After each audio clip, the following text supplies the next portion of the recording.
Good. Have you recovered from the excitement and everything that went round about it?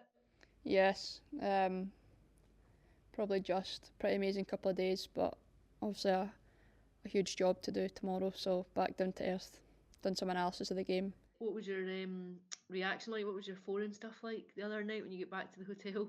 Pretty mental.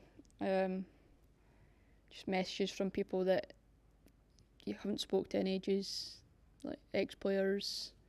Just really nice family. My dad crying, like just pretty special Oh. moment. Yeah, very nice. And I suppose it's maybe just whets your appetite to go and do more of the same. Yeah, absolutely. I think the buzz afterwards was amazing. The group's such a good tight group, to be honest, and spending moments like that with them is the best. And once you get a taste of, I mean, once you get a taste of winning anything, then obviously you want that feeling again. You know, if you when you first win a trophy, you realise how good it feels, and you want it again. The feeling from the other night was just unbelievable. The buzz after the game, the sheer joy on everyone's faces. You know, I like seeing the pictures from when I scored, but I prefer seeing the pictures of everybody else because just the total joy that the team showed at the result was unbelievable. You realise how much it means to everyone involved. It's just amazing. So yeah, a taste of it the other night. A really difficult game tomorrow, but to have that feeling again is what we all want. The bar lifts again for us. Yeah, no, it's another box that we've ticked, and I feel like the boxes that we are ticking are almost like continuous little steps forward. It's another one that we ticked on Wednesday, and the potentially the expectation once you do something like that is that you can do it again. The opposition are obviously different, and we went to see them on Wednesday night a little bit, and they looked excellent. So uh, yeah, the bar increases, but to be honest, the bar increases because we're through, and the expectation is that the second fixture that you play is likely to be harder than the first one. You feel prepared for it?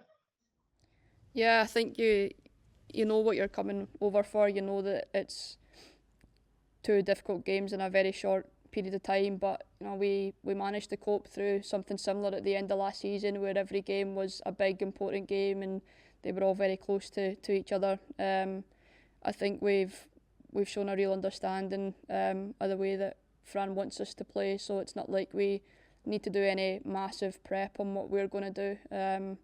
More just get an expectation of what the opponents are going to do and then go out there and try and do our stuff again, which is what we did against Bromby on Wednesday and what we did well and the reason that we won the game. Congratulations on that goal.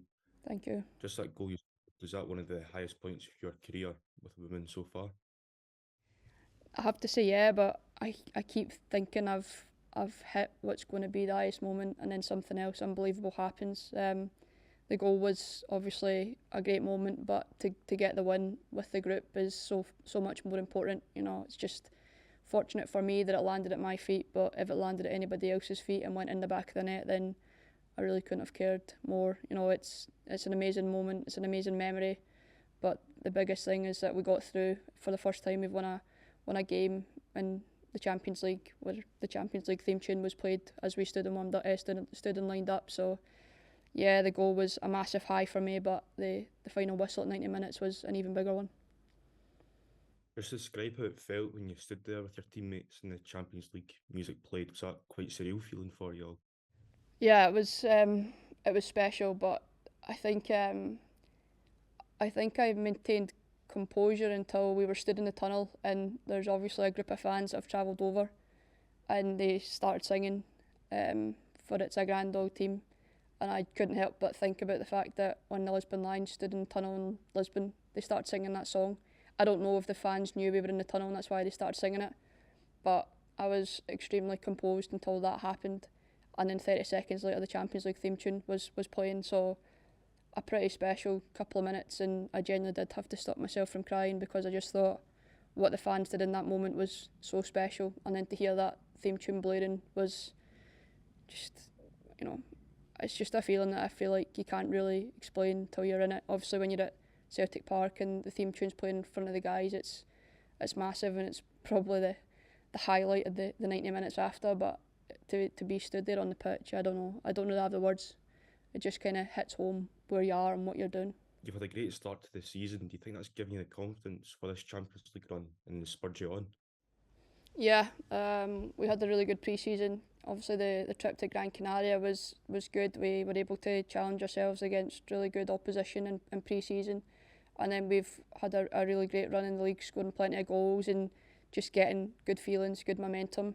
So we came out here with already the squad in a good place and ready to go playing good football. And I think that's what we showed we could do at such a high level on Wednesday. So definitely the start to the league and the fact that we all feel in a good place is much easier to go into a game of such high pressure when you feel like that.